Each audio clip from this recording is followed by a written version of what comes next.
as a coding assistant, right? Because these days you can produce a lot of code very quickly. It can get very messy and very disorganized. So how are you going to keep track of it? So I'll have like a summaries file, which I basically will try to append to on the regular to say, hey, this is what we're all about. This is what we've been doing, so that there's some kind of context both for me to read and for a future agent to read.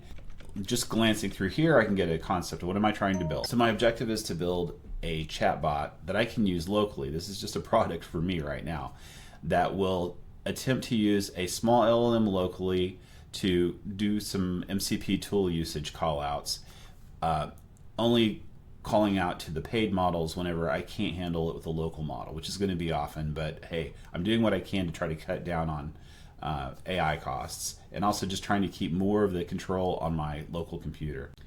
I also create a to-do list. Whenever something comes up that I realize that I want in the system, and I'll just say, tell the agent, go ahead and update the to-do list with this. In addition to that, and the main point of this video, I've always used Graphviz in the past to generate diagrams, but I wanted to try out this Mermaid CLI. Once again, an agent recommended it. I've been asking the system to occasionally review the full source and generate these diagrams. This helps me out in a couple of ways. One, it ensures that the agent actually understands the full flow, at least it tries to understand the full flow. It documents that in a format that is, I can ask the LLMs to go back to as a reference point. It's also a format that I can update regularly. I can say, hey, go back to the application architecture diagram and see if it needs to be updated based upon our most recent changes. And I can use it to generate SVGs, which are really helpful to me. But I don't want to read this, right? I want to look at a diagram. So let's go to the SVG. So here we go. I just kind of can walk through this at a high level and understand where I am, where I'm at, or that, because it gets very out of hand when you have a large project and you're one person with one mind, kind of keeping track of everything.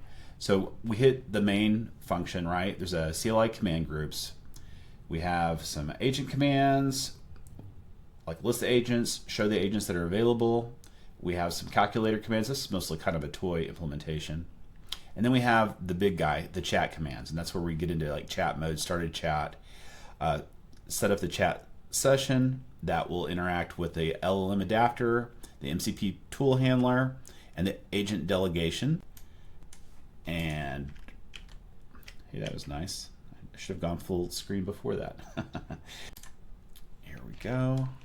Let's check a peek at this one. Here we have a nice sequence diagram. Man, it's like the UML days are back, which is great because I remember I spent a lot of time learning UML in the early days, working on all of these diagrams. And then as soon as I left my first big enterprise job, I never interacted with a single developer that I ever hired for like contract work to actually use these diagrams or maintain them. So I was kind of like, well, that was a waste of time. Well, hey, it's back. Now we've got agents that do understand and can generate these diagrams. Connects. Eventually we get down to doing some stuff. We have auto start enabled, so I don't always have these servers running, so the script currently just spins up whatever MCP server I need. By the way, MCP, Master Control Program, is not any kind of program, Sark. He's a user. That's what it used to stand for in the Tron days. Now it's Model Context Processor. I also asked my agent to generate a diagram that would show me all of the areas that we're currently mocking so that I can replace those mocks with actual implementations. So here we have all of the mocks in yellow. But this is one way that I work to try to manage and contain my project as it's getting out of hand, as it grows and it's large. You have to keep your mind on the architecture. You have to be able to kind of high level visualize it. So much code that you're not going to want to set breakpoints and step through every single line. It's just going to get a little bit out of hand. So we need to be able to break things down into small components that we can think about and test